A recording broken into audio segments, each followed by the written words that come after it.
Okay, let's see.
Hi, everyone.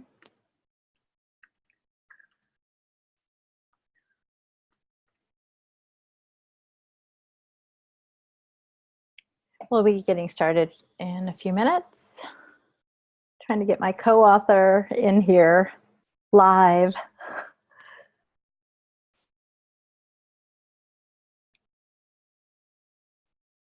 see.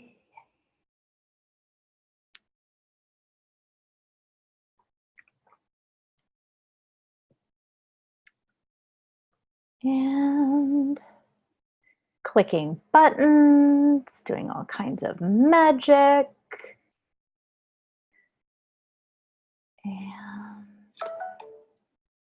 ooh, all these alarms are going off now, telling me it's time for a webinar. All right.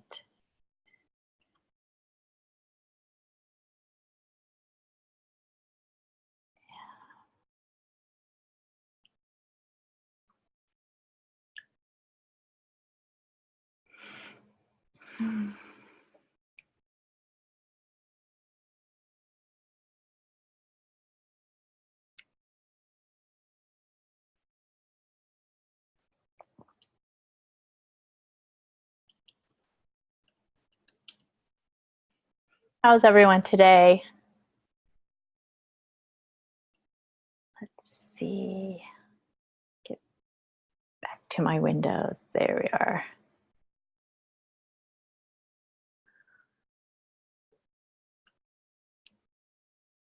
So tell me, how fuzzy do I look?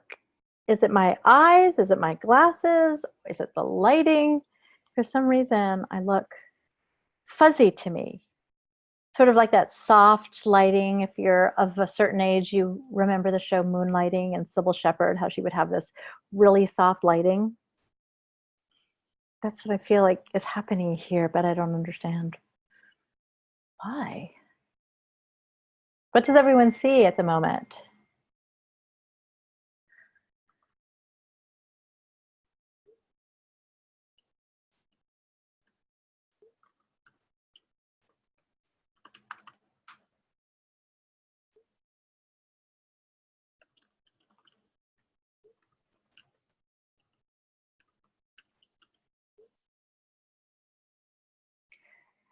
The lens on my camera. I thought so.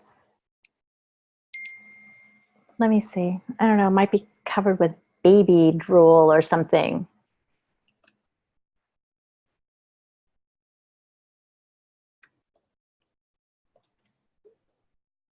One second. We'll be starting momentarily. It may have to do with your lens. You were clear before. Did I touch the lens? Hold on.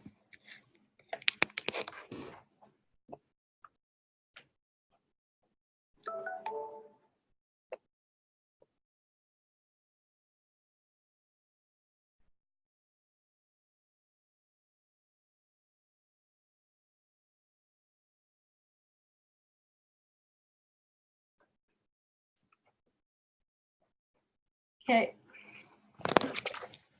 Hey, everybody, close your eyes. I'm going to clean the lens on my camera.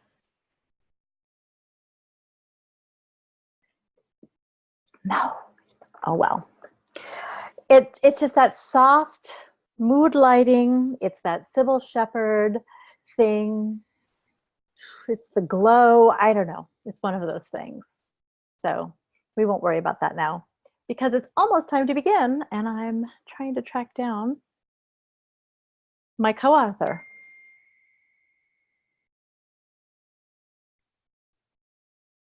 Let's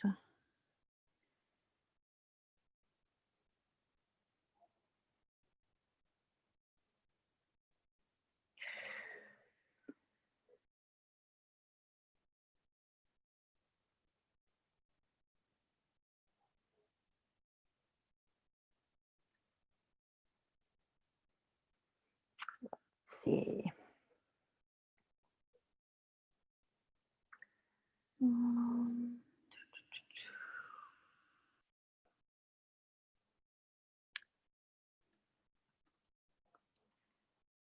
One more minute.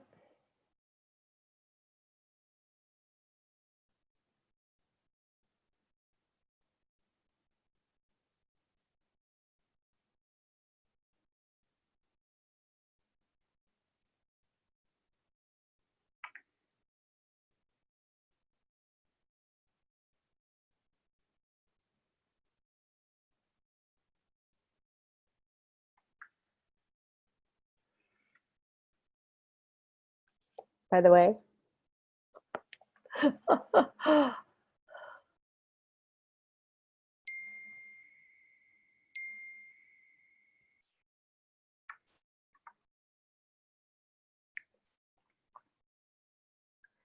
One moment. I think my co-author is somewhere in this session, but I'm not seeing her yet. Let me see.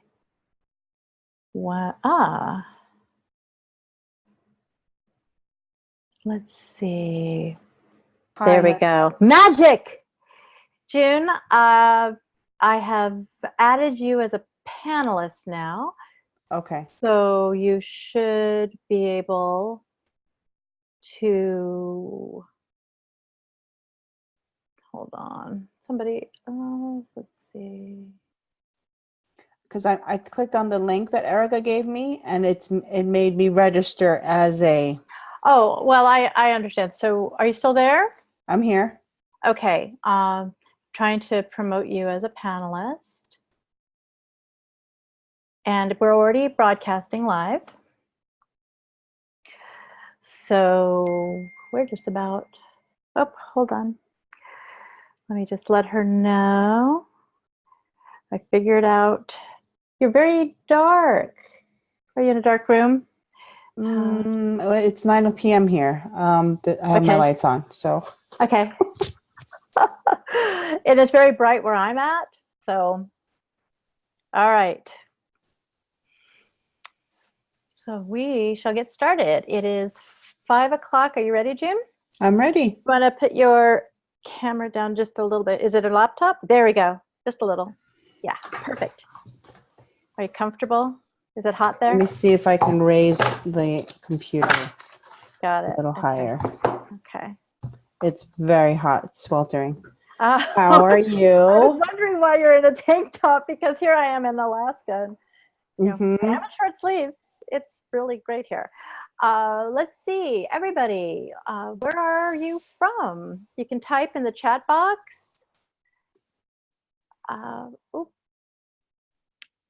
Where are you logged in from?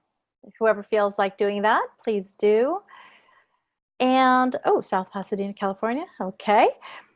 And here's some quick housekeeping instructions, and then we're going to go live on Facebook as well as here.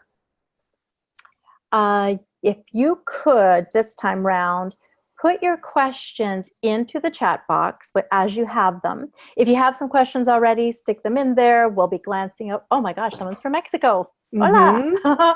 ¿Qué tal? But we want to be able to get your questions and work them into this. We already have a little bit of a format. We're going to go through the book a bit so you know what to expect out of our book. But again, this is some housekeeping. Hi, Toronto.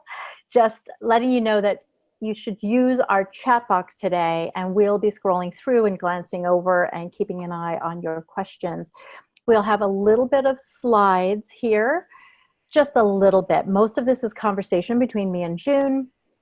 We are wrapping up our book tour. So I'm going to make this live on Facebook, and I'm kind of going to start all over again formally. So you've all gotten the behind the scenes. So here we go. Let's see. See how we can get this happen.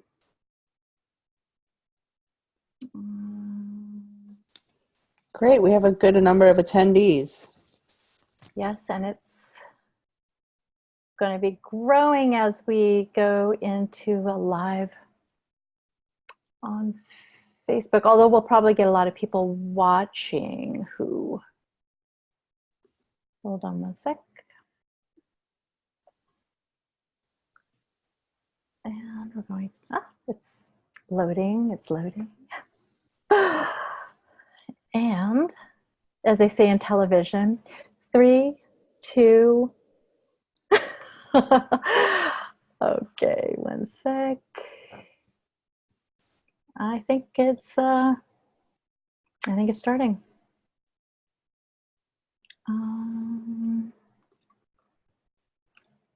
Also, it's pretty interesting because there's a little bit of a delay here. Hi, everyone.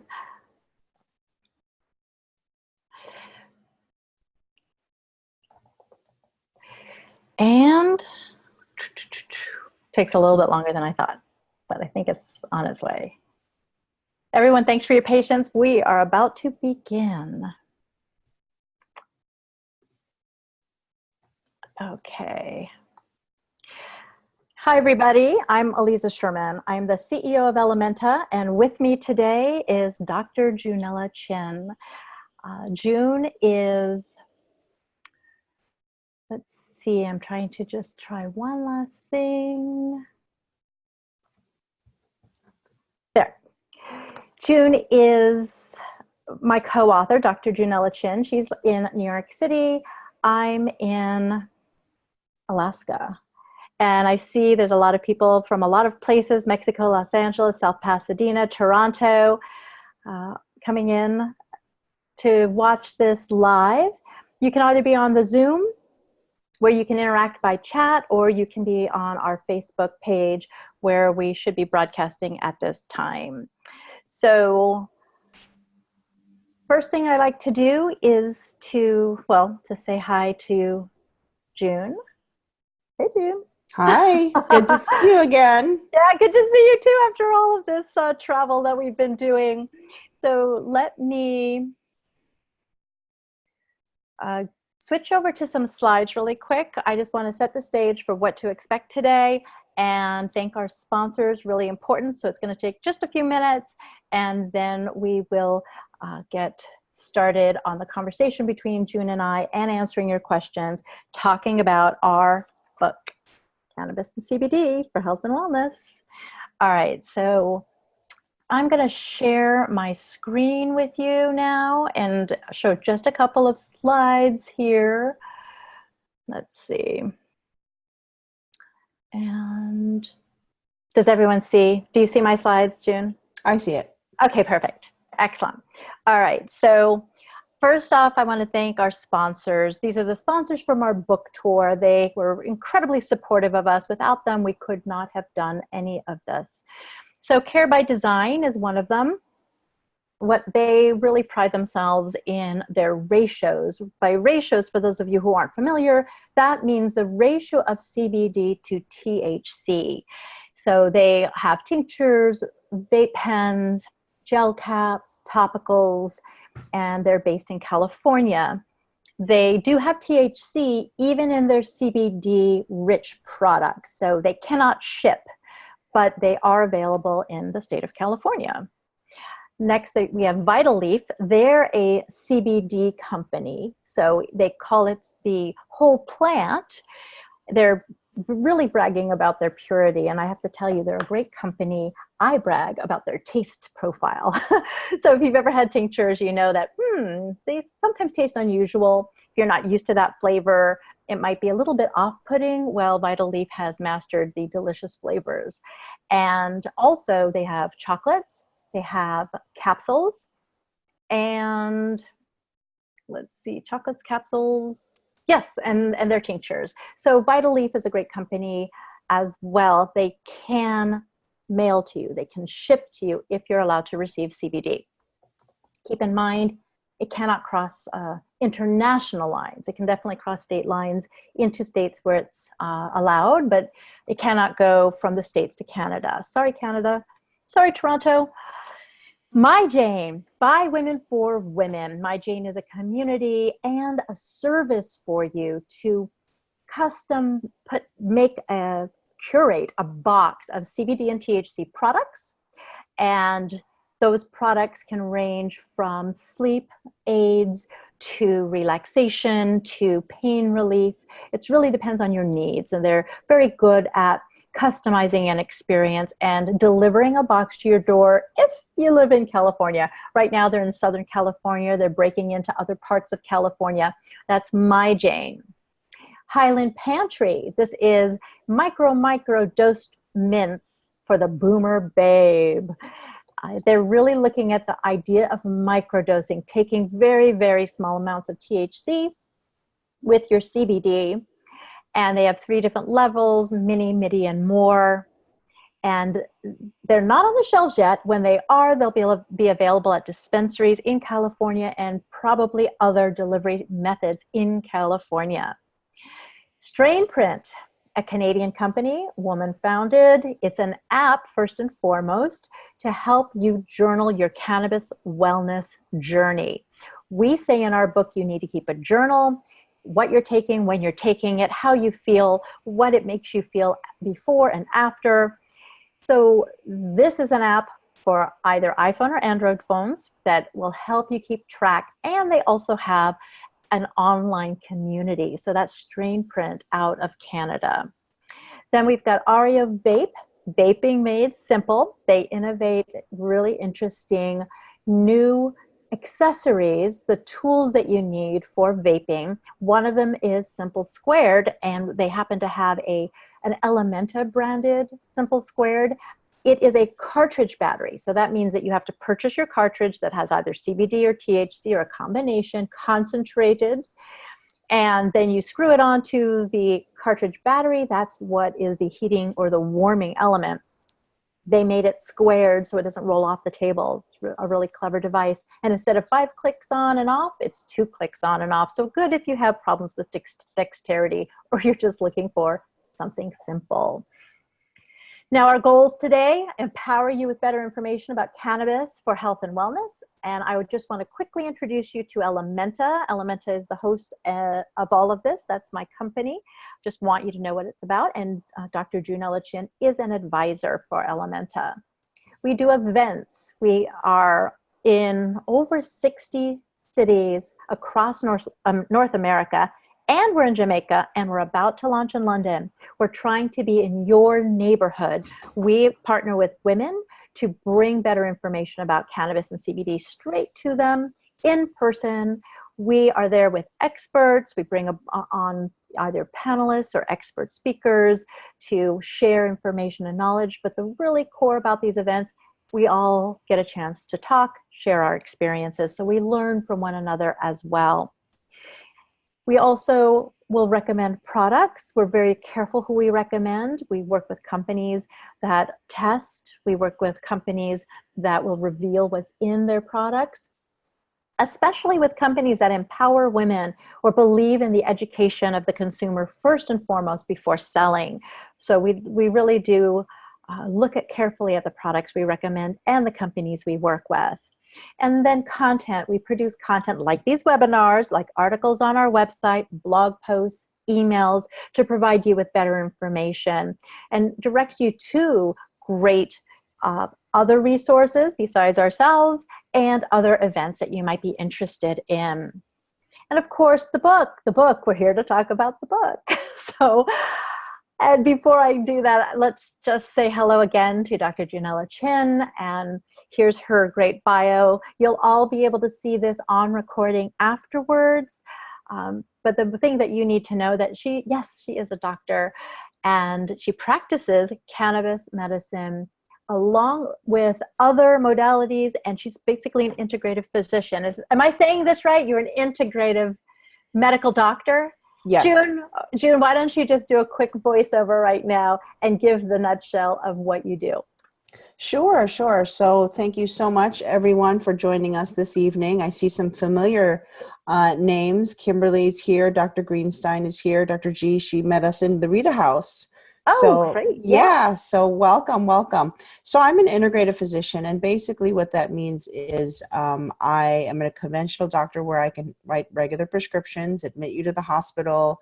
I have hospital privileges, but what I do is I also add a very holistic approach to my health and healing for patients. So I talk about nutrition, I talk about exercise, functional medicine, if you will, and then I also help patients integrate medical cannabis safely. Excellent. Well, I've learned so much going on book tour with you, June. At a certain point, I started to play Oprah, and I was just asking you a ton of questions because it was just amazing to be able to tap into all of your knowledge. So I thank you for everything you've shared in the book and on the book tour. So here we go. This is me. I started the first woman-owned internet company way before I got into the cannabis industry. I've written 12 books. So this book with June is my 12th. I got into the cannabis industry in early 2016. I started off with a website called hercannalife.com that I created to showcase what women are doing in the industry.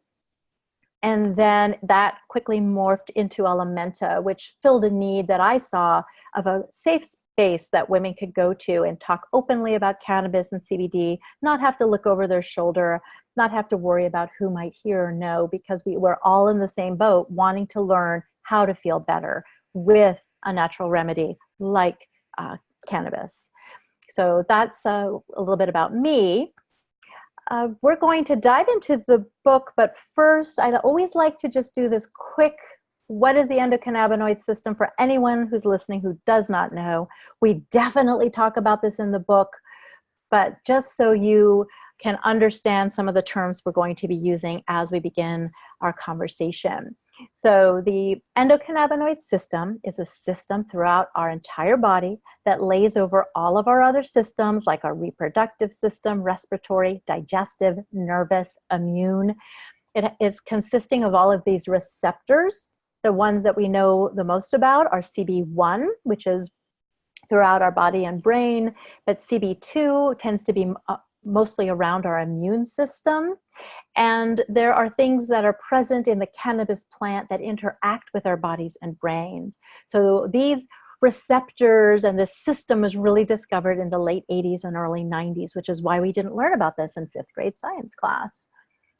So the components within the cannabis plant that interact really well with the human body, but also other mammals, some reptiles, birds. So that's why when people talk about CBD for their pets, they are talking about that because as mammals, pets can also be positively affected by parts of cannabis, not by THC, but by parts of cannabis. So plants have phytocannabinoids, These are molecules within the plant. Each one of them has different properties, different effects on us. Over 100 of them have been identified.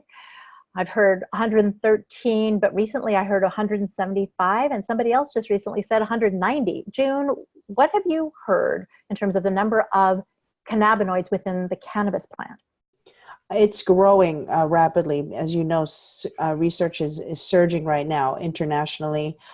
So really, I've heard, almost 200 compounds now identified cannabinoids in the cannabis plant.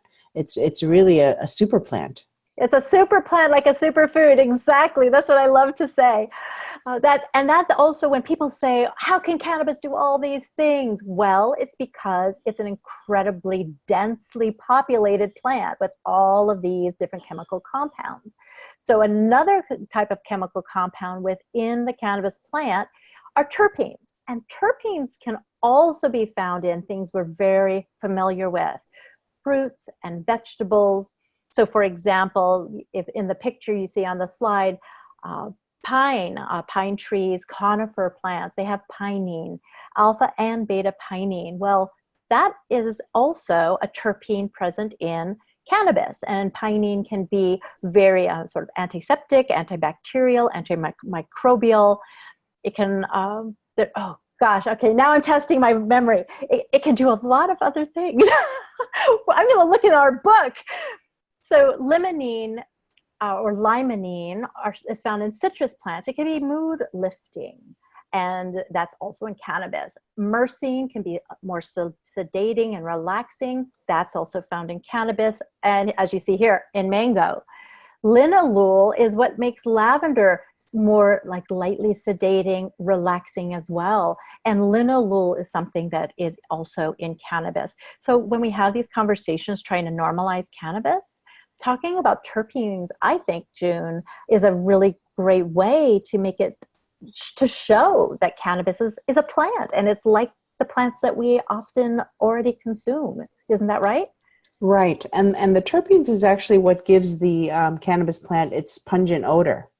A lot of times people think it's the THC that gives it the odor, but it's actually the different terpenes in the different strains or chemical variants of the cannabis plant.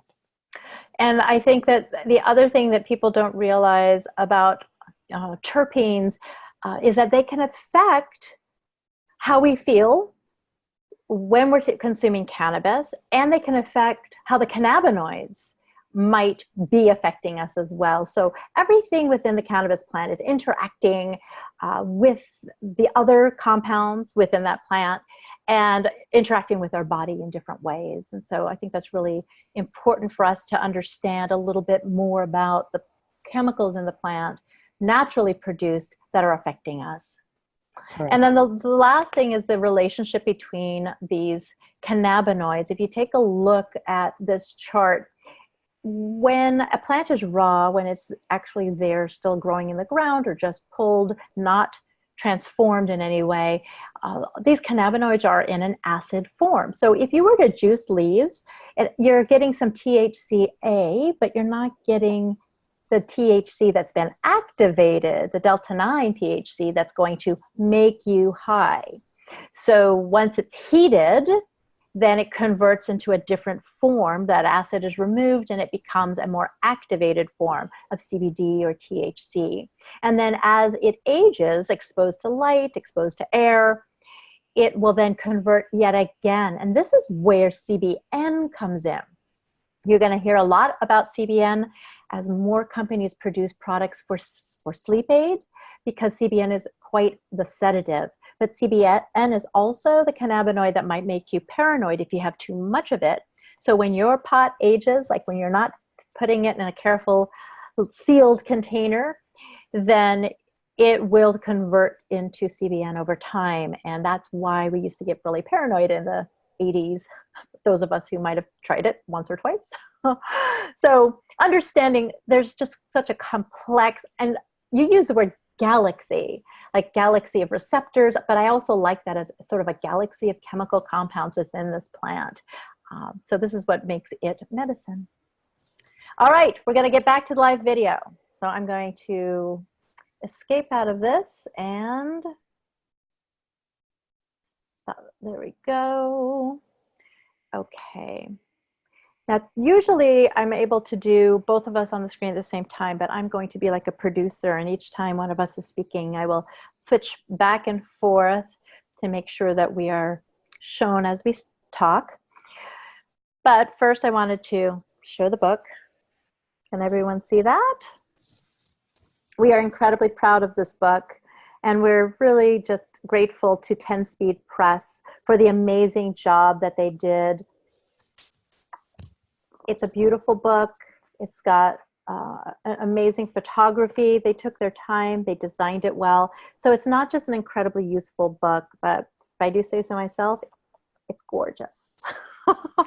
So we want to start kind of at the beginning. One of the main things that we believe in, both June and I, is that telling our stories is incredibly important. So I would like June to take over for a moment and share with you her personal story and journey with cannabis. Then I'll share mine, and then we'll go into a couple of sections in the book, and then we're going to open it up to questions. So June, if you could share a little bit about your story, please. Certainly, certainly. So for me, finding medical cannabis was a necessity. I was a patient before I became a physician, and the most important thing for me was getting my health back. I was diagnosed with a spinal disease when I was a teenager, and I tried conventional treatment. I tried prescription medications. We did physical therapy, epidurals. I did lots of injections, trigger point injections. I wore a back brace, and really nothing gave me long-lasting relief, which is why I decided to become a physician, because I really cared about taking care of people and their pain and in healthcare. So when I became a physician in medical school, it was when I learned about medical cannabis. I was training in San Francisco, and this was shortly after California legalized medical cannabis. And I would wear this back brace all the time while doing rounds, while working in the hospital, while studying. And one day, one of my mentors and attending, Dr. Levine, pulled me aside. And, you know, he just said, "What's going on? It looks like you're having a hard time standing, delivering babies, assisting in the OR." I told him that I had this disease, ankylosing spondylitis. He knew what it was right away. He understands that, you know, there really is no cure for it. It's just symptomatic relief. And I told him that, you know, I just keep getting the same prescriptions, written to me over and over again. And we're cycling through prescription medications, antidepressants, but nothing is really working. And I was very frustrated because here I was training to be a doctor, surrounded by great medical minds, but it was the same prescription medications or surgery. They all wanted to offer me surgery. So he said, "I'm going to offer you something different," thinking outside the box. He's an HIV and AIDS physician. And he offered me marijuana. He offered me a tincture bottle of infused cannabis. And of course, I got very nervous. I freaked out. This was offered to me by another physician. I was a med student. You know, I was thinking all sorts of things. Is this legal? Can I get in trouble? Am I going to get kicked out of school? But he explained it to me. He said, "This is a different type of cannabis plant that my HIV and AIDS patients use. It doesn't make them high." He didn't call it CBD oil at the time. He just said, "This is a different type of cannabis plant." And he said I should just try it on a weekend where I wasn't going to be at work. So I tried it. And by Monday morning, I knew it was working. I felt that my muscles and my ligaments really freed up, really less pain. And I didn't get very euphoric or high. It was almost like I had a glass of wine, you know. So really that catapulted my interest in this botanical medicine. And I was determined to finish medical school because I was, you know, less and less pain, but most importantly, learn about this plant-based medicine and why wasn't it being taught in medical school? Why weren't we offering it to more patients that are not just terminally ill, you know, not just HIV and AIDS patients, not just cancer patients. And here we are, over a decade, almost 2 decades later, we could write a book about it together. We could, yeah, exactly. So you practiced for a while in California, and now, how long have you been in New York practicing? So we were in California, my husband and I, also a physician, for 15 years, and we've been in New York for 4 years. Excellent. All right. So I'll talk a little bit about my story, my cannabis wellness story. I was the girl who had the science project in, I think it was 5th grade, called Close Encounters of the Worst Kind. And it was all about how marijuana was a gateway drug to heroin, because that is what we heard about. That is what we had learned. That's what, when I went to the library, was in all the textbooks, because, you know, this was pre-internet. And I went honorable mention, and that was my way of thinking until high school, when I learned a little bit more about cannabis. We called it pot, from a friend of mine, Jennifer. I shout out to Jennifer. And, you know, in high school, college, dabbled a little bit, but it wasn't anything that really interested me. I was very much wanting to pursue a career, and I thought, well, this is not what you do. So fast forward to my 50s, literally in my 50s, I learned about cannabis as medicine. It was not anything we talked about back then. And I was learning about it because I was trying to find new customers, new clients for my digital marketing company.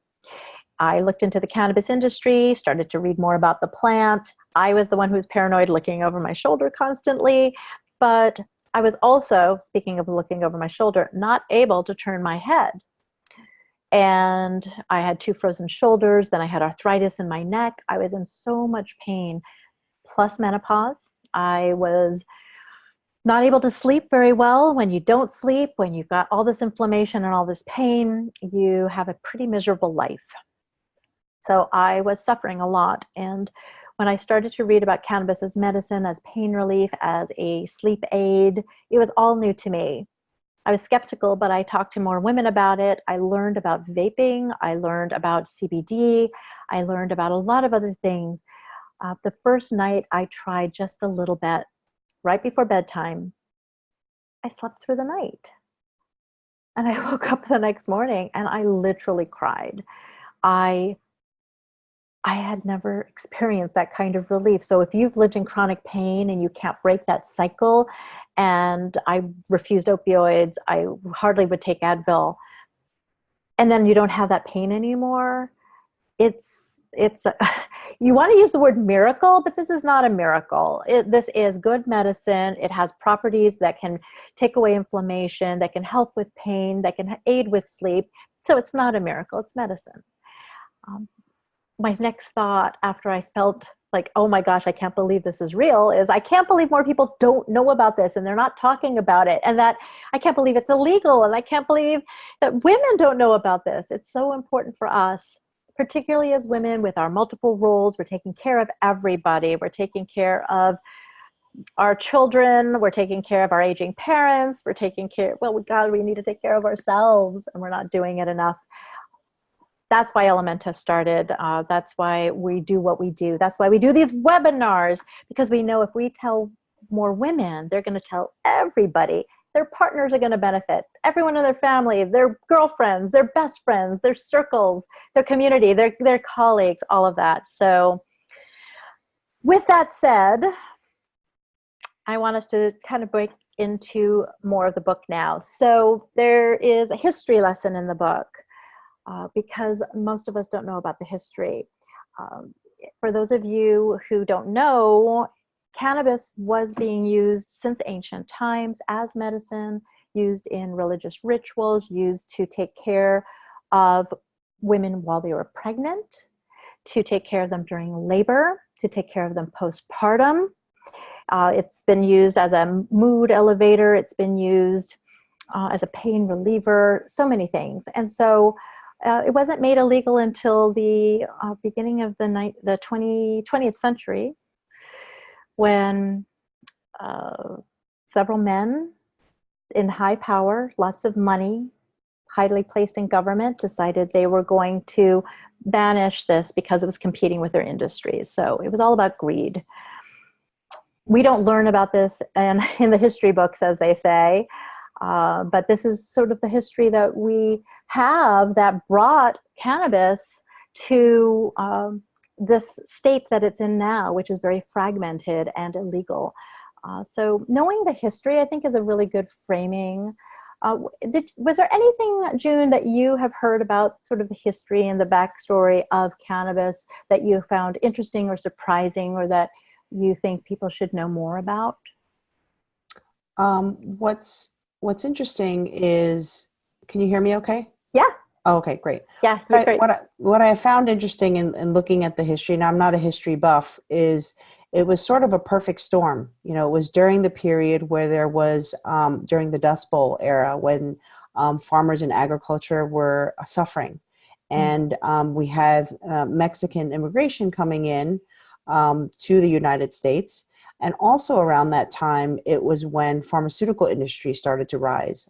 Bayer, for example, came out with tablets and capsules. So we were using less and less plant-based products and tinctures in the pharmacopoeia, which is what the doctor's manual is for prescribing medication, and more, towards the trend of using actual like dosed medication. And then, of course, you mentioned the politicians in power. So I think with that created a sort of the perfect storm, and marijuana or cannabis was to blame for, let's say the Mexican immigration, the problems with that, and it was a big, racism behind it. And then the pharmaceutical industry coming in and getting a stronger hold on the medical physicians as well. Yeah, I really think that once we understand the history, we can move on from it, and we can see that what we've been taught over the years has not been true at all. And I think that's a really great basis. And that's why we started the book first with our stories and then with the history.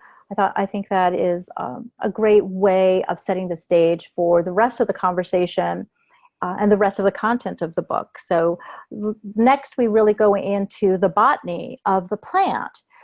Again, we didn't learn about this in science class, and it's very important to understand, as we just said a little while ago, that cannabis is incredibly rich in a lot of chemical compounds. Each one of those alone by itself can have certain effects, but they're all made more powerful when they're combined. So the plant itself, the way the plant has been made by Mother Nature, is an incredibly rich medicine with all kinds of great effects. So knowing about the plant, knowing about the botany, I think one of the main points that I think is incredibly important is knowing the difference between the cannabis plant that we get the THC products from and the cannabis plant that we get the CBD products from that are currently now legal. So notice how I said the cannabis plant twice? It's because it's all cannabis sativa as a plant. So the scientific name is cannabis sativa. There's just variations of this plant. The one that we get the THC from is a high resin plant. People call it cannabis, the cannabis plant. You can also extract CBD from that plant if it has been grown to be rich in CBD. But the CBD that is legal, considered legal in the States, comes from the industrial hemp plant, which is a low resin version of the cannabis sativa plant with very low THC. In order to be legal, the THC content has to be 0.3% or less. Did I get that number right, June? Yep. Thank you. Mm-hmm. So it has to be derived, though, from the industrial hemp plant. And there are definitely products that have CBD only that have been pulled out of that THC-rich plant, and the THC has been removed. So there's a lot of confusion. There's a lot of gray areas here. But the biggest point is it's all the cannabis sativa plant. There's a third thing that you might have heard of where it is not CBD and it does not have THC, and it's called hemp seed oil. Now, you need to read the labels, because a lot of products out there today will say, oh, it's got cannabis sativa. And what they really mean is it's got hemp seed oil, no CBD, definitely no THC. It's got a lot of omegas. It's good for you. I mean, you can buy it, the seeds at Trader Joe's, and you can sprinkle it on your yogurt. But it is not the cannabis sativa plant that we're talking about, or this part of the plant that we're talking about, and it is not something that you're going to get CBD out of. So be really careful when you buy the CBD products. June, in terms of the plant, anything that you want to add about that, and particularly these differences between the plants? So basically, the plant produces different results with symptoms and diseases based on these different cannabinoids. So not every plant preparation, meaning tincture or vaporizer, or even the different companies and their formulations, will have different effects on your health depending on how it's been prepared, what type of cannabinoids, and what type of terpenes in it. So really taking the time out to educate yourself and looking at the label. Again, that's what, you and I have been saying at every event, is really looking in the back of the label, looking at the tested properties of the formula, so that you can be educated and follow what is working and what is not working. Right. The test results too. We talked a lot about test results while we were on the road on our book tour. The test results from THC products, which are mandatory in legal states. They must do testing, third-party testing, and those test results are supposed to be made available to you, the consumer. But CBD companies right now, because that's not a regulated industry, they're not forced to do test results right now. And therefore, you don't know what you're getting when you buy CBD. The really smart companies are paying the extra money to get test results for their CBD in order to share that with you, the consumer, so you have confidence in what that product is. One of the things we also talk about in the book is that the cannabis plant, or the hemp plant in particular, is a phytoextractor, meaning it's pulling all kinds of toxins out of the soil, heavy metals, and they even planted it at Chernobyl in order to clean the soil. So that tells you how powerful the hemp plant is in extracting things out of soil, good things and bad things. So if that CBD has not been purified, if they have not removed the heavy metals and the pesticides and everything else that might be in there, then you don't know what you're consuming. So that's where the test results come in. They should show there's no mold, no pesticides, no heavy metals.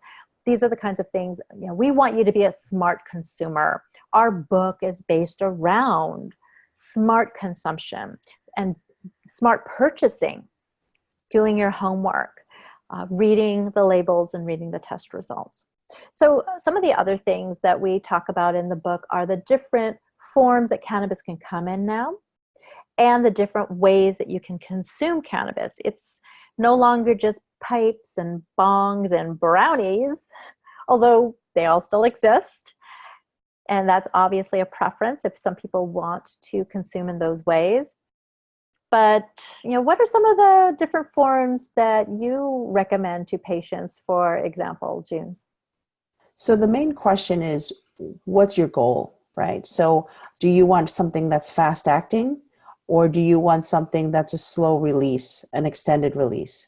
So something fast acting, you would use more of an inhaled version, or they make things that like little strips that can go under your tongue and dissolve quickly. That is more fast acting, like a vape or something inhaled. If you want a more longer lasting, something that lasts through the night, then you would look at something more of a capsule or a tablet form, an edible form. So that's where the first question is what are we trying to treat, and how fast do you want it to work? That is a really good point, because I think that a lot of people are thinking just purely, how I prefer to consume, but your preference may not be really conducive to what you need as medicine. So there is the how I prefer to relax version, or to just simply enjoy myself in a social setting, versus exactly what I'm trying to feel or trying to improve on or trying to affect. So I'm really surprised by the many different forms of cannabis. You had mentioned the oral strips and there's oral sprays, there's nasal sprays, there's inhalers, there's obviously the tinctures with the droppers, there's capsules, there's tablets, dissolvable sublingual tablets. It really runs the gamut. And I think, there's patches. I don't think we mentioned patches. And knowing that these are manufactured forms, clearly the plant is the natural form. The flower, or the dried herb or bud, as they would call it, is sort of the next to non-processed form. It does go through some process, but it is not like the super manufactured forms. So as more and more states go legal, as the cannabis industry matures, the companies are looking for ways to make it have a better shelf life, to home in on very specific cannabinoids. There is a company that does THCV vape pens. I think it's called Doug Varon in California. THCV, a variant of THC, actually can suppress your appetite. And it's also known as sort of a mental stimulant that can help with focus. Suppressing appetite and focus. They don't always seem like the words that we would use when we talk about cannabis or THC, but THCV can be used in that manner. And there is a company that is just zeroing in on that cannabinoid to make a certain product. Other companies like Level, they make a CBN oriented sublingual tab. And again, that's for sleep. So companies are really looking to take parts of the plant and make them into much, much more specific medicine. And then as the pharmaceutical companies are getting involved, which we know that they are and will be, they're going to then try to synthesize a lot of the plant as well. So we all have mixed feelings about this, of course. The ultimate goal is better medicine for more people, affordable medicine, natural medicine for more people. So fingers crossed that we stay on that track. What do you think about in terms of the way things are going with the manufactured, and then even with the pharmaceutical companies coming into it? Because June, you're a doctor, you deal with pharmaceutical companies all the time. So what are some of your thoughts as a trusted source and a trusted doctor about that sort of direction of the cannabis industry? Sure. So I think there's room for both the natural plant-based medicine, which we know of as cannabis, and then when the pharmaceutical industry starts to create biosynthetics of the cannabinoids, then more research can be done and we can figure out what exactly is the pharmacology, what exactly is happening with these cannabinoids. Why is it working on tumor cells? Why is it working for epilepsy? We can really look at the mechanism behind it, the interaction of the neurons. The problem with using experiments with plant-based medicine is the variance that, in each climate zone, there's different microclimates. So we're looking at different plants in Oregon to California to here in New York. What are we dealing with in these different quote unquote strains or chemical variants? So the pharmaceutical companies really need something standardized into a molecular level. So I think there's room for both. At the same time, there's, it's pharmaceutical medicines fall short because it's not a whole plant extract. And perhaps that's, Mother Nature laughing at us. You can't reproduce me. Right. Oh, that's right. A good point. I mean, that is something to think about. Why are when you look at, when I look at clinical results from isolated compounds like CBD isolates versus whole plant extracts, which contain all of the cannabinoids, I have better clinical results with a whole plant cannabinoid. Mm. When I have patients that try the isolates, it may put a dent, may give you a little bit of mileage, but overall, I don't see the same clinical benefits in those patients that are using full extract plant. Yeah, the proof is in the pudding, as they say. So there, you brought up a little bit of something else that we talk about in the book, the difference between whole plant and isolate. Some other terms that are being thrown around a lot are broad spectrum, full spectrum, and defining each one of these I think is pretty important, but also understand that not all companies right now are using the same terms in the same way. So remember, we've got the two different plants. We've got the high THC, high resin plant, where a lot of the THC products are pulled from. We've got the low THC, low resin plant, the industrial hemp plant. Both of those, you can have broad spectrum or whole plant extracts, for example. And that means that they just use all the different parts of the plant, not just the flower, for example. So you cannot get a full spectrum out of the industrial hemp plant because full spectrum means it has some THC. And then the isolate, you can isolate not just CBD, although CBD isolate is extremely popular right now and being utilized in just about everything from skin care to hair care to pet care to I'm sure there's bubble gum out there pretty soon. That's going to be CBD, but sodas, they have sodas now, and water with, and they're using a CBD isolate. So the isolate of any of the cannabinoids, it will do something. It just will not, as June just said, not be as effective as having the other cannabinoids because they all interact together. They can be antagonistic, working against each other, or synergistic, working together. The antagonist a version of that is how CBD can modify the way that THC binds to the receptors in our brain. So CBD can kind of come in and modify that and slow that down or interfere in some ways, modify and change the way that THC is binding and affecting our brain. One of the things that I had learned, which I found really surprising, is that if you get too high, consume too much THC, and you feel very uncomfortable. Now, you're not going to die and overdose from it because it doesn't affect the part of your brain, the brainstem, that controls breathing and heart rate. But it may feel like it. You feel terrible. Some of you have been there if you've ever had that bad pot experience, the pot brownie experience. A little bit of CBD under the tongue can pretty rapidly bring you down because the CBD is interfering with the THC. And when you have a little bit of THC with CBD, it boosts the effects of the CBD. So it's really important to understand the differences. We are not making judgment calls. We do not say in our book anything about one is better than the other than obviously some results have been shown that it's better to have all of it together than isolating it in some way. Also in our book are some patient stories. We wanted to really illustrate the process of using plant medicine.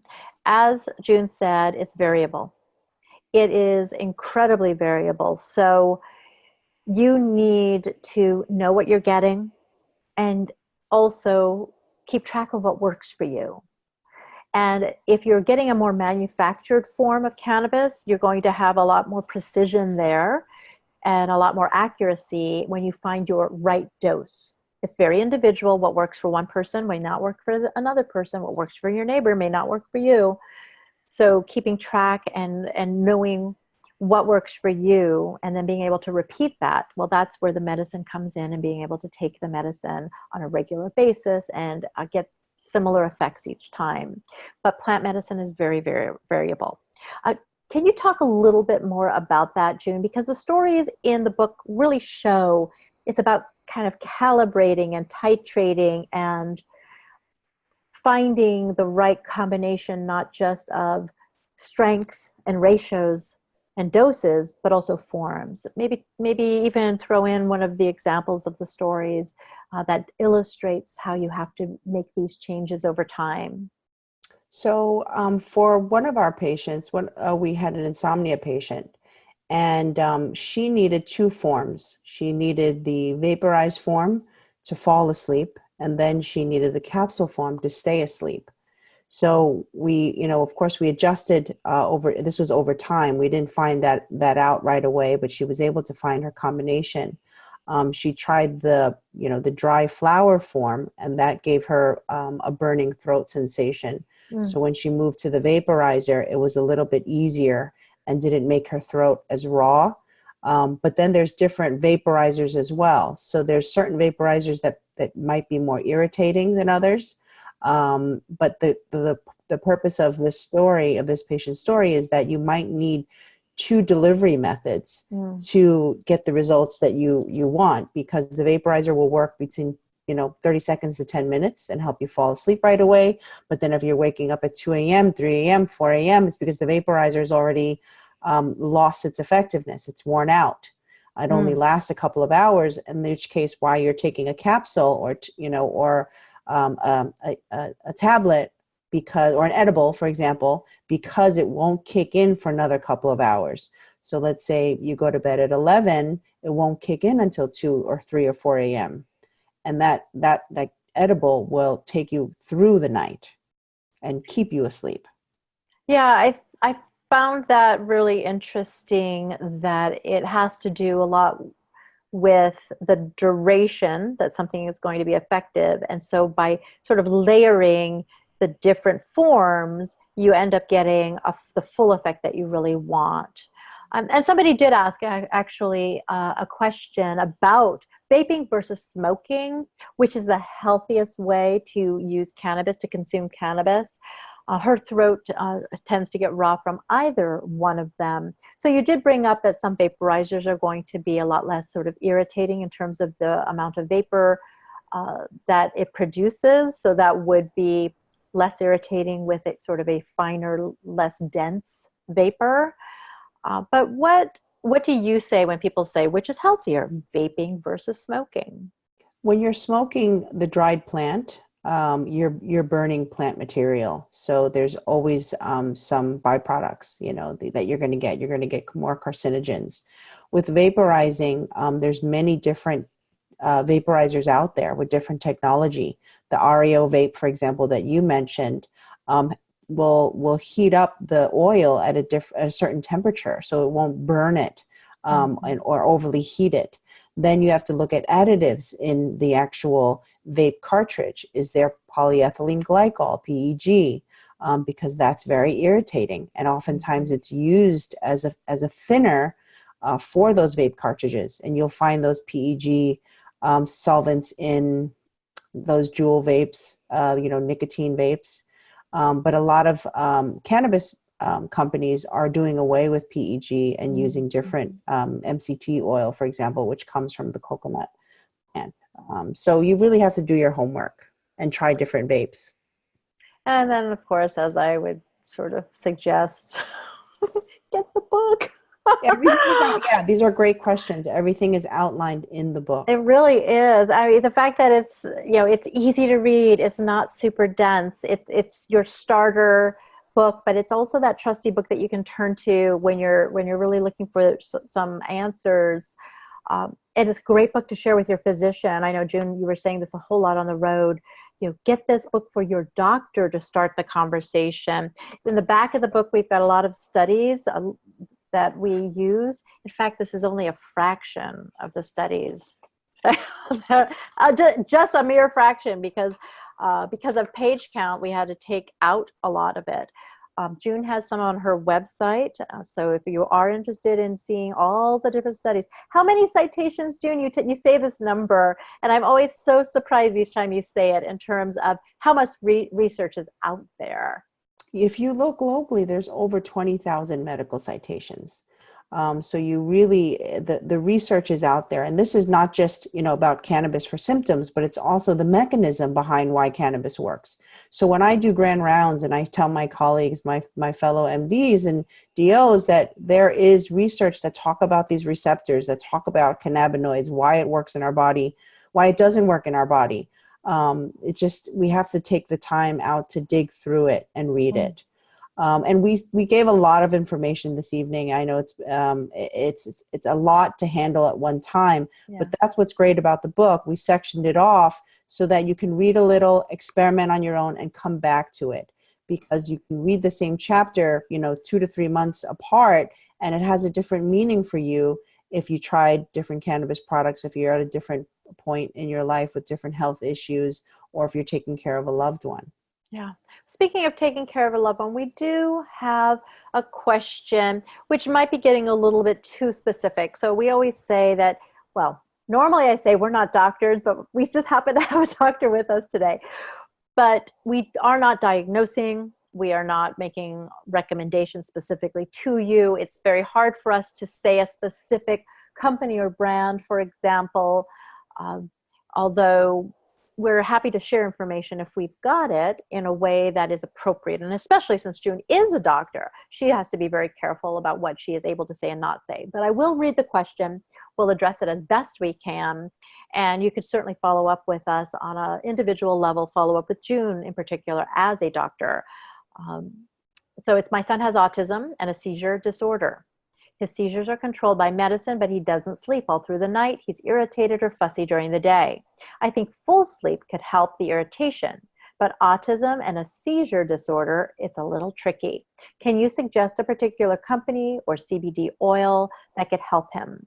What are you able to say to something like that, June? Half of my practice are children with special needs, with autism and seizure, or autism and GI disorders, or even sleep disorders, insomnia. And oftentimes with autism, those types of things go hand in hand. What I could say is, with seizure disorders, it's affected by how much sleep you get.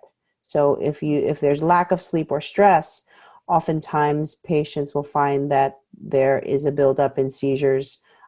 Could be mild one, could be grand mal. So getting a good night's sleep, you're right, getting a good night's sleep will improve your son's health.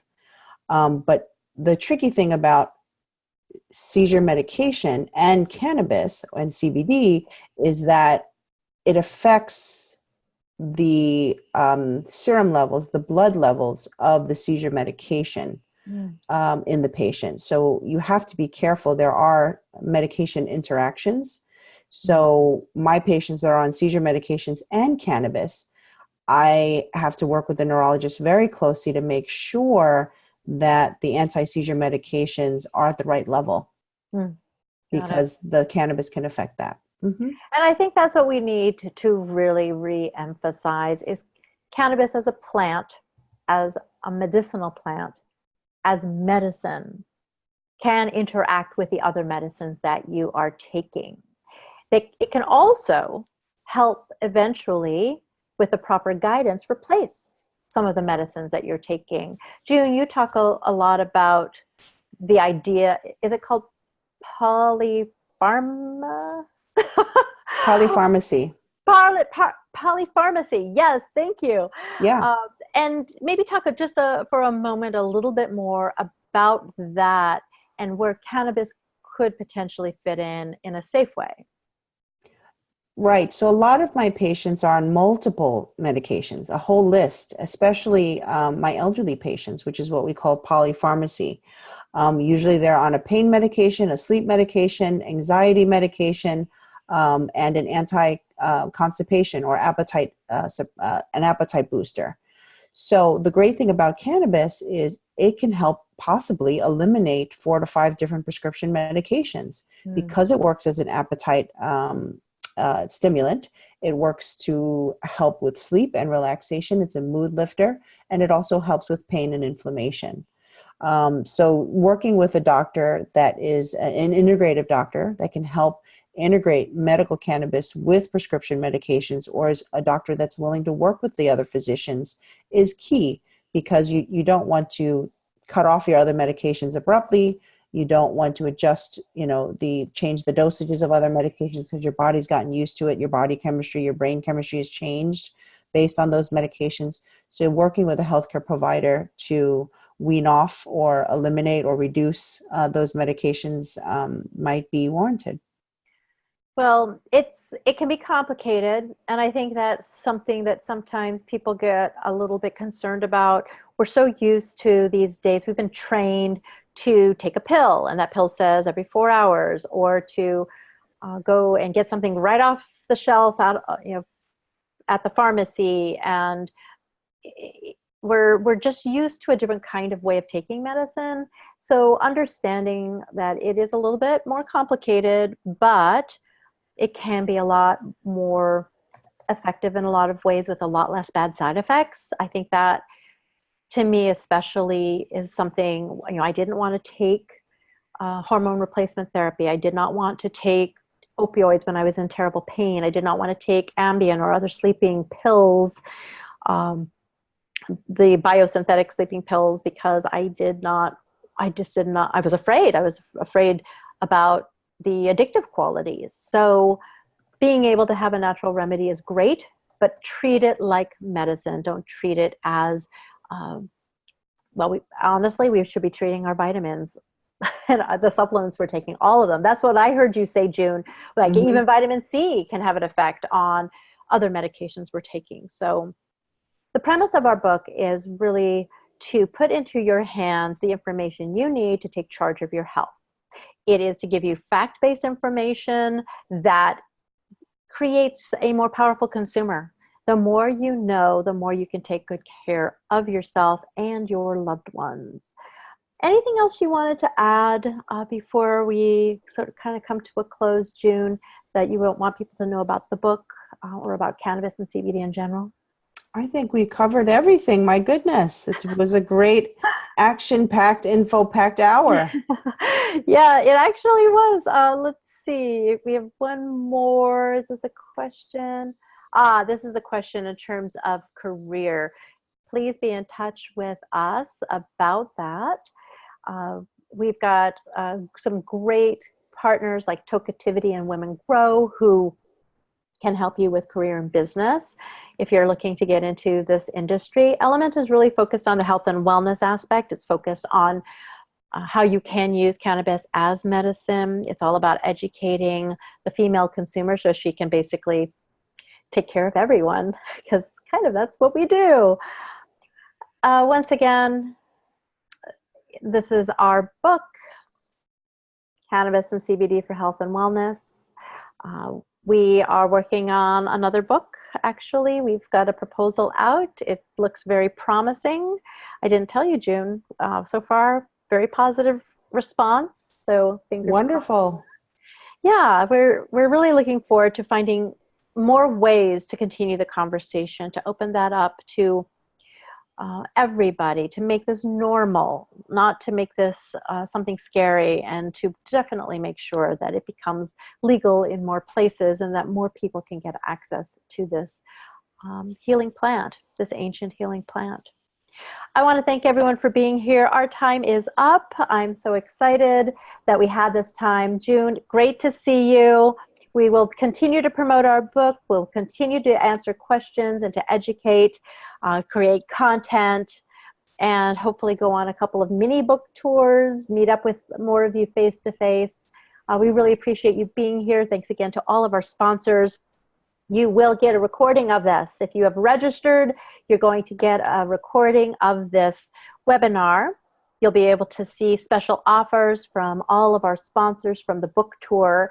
And you'll see some upcoming dates for our gatherings, elementa.com/gatherings. You can see where we're meeting up in cities across North America. And if you're looking for more information, just go to our website, elementa.com. That's ELLEMENTA.com. And June, how can people find you? My website is drjunechin.com. Dr. June, like the month of June, and Chin, CHIN. I think one of the questions was, how do we find a physician? I think in Mexico. So the biggest thing is, I think this book you can give to doctors. That's a big thing. It's a very unbiased book, so it says the pros and the cons, and it has research and citations. And maybe an Ellementa in Mexico. Is that? We've had some inquiries to start Elementa gatherings in Mexico. We certainly could do webinars that obviously reach Mexico. So we're really looking to branch out around the world. I think it's so important that we create these spaces where people can speak openly and feel that they are safe and can learn about this information. So yeah, Mexico and hopefully the world. We are having our first Spanish language gathering. I'll see if we can get it recorded. That's going to be happening in Miami, Florida. Excellent. A month or so. Yeah. So, and we're going to be translating a lot of our material into Spanish over time. So I think that's incredibly important to have bilingual gatherings as well as we move into other countries that are non-English speaking, to be able to translate things into other languages also. It's, again, it's about access. It's about information, getting to the people who really, really need it. Thanks again, everybody, for being here. June, thank you so much. Good to see you. Appreciate it. All right, everyone. Thanks. And I think when I hang up, we will all disappear. All right. Have a good night, everybody. Have a good Thank you night. so much. Bye-bye. Take care. Bye-bye.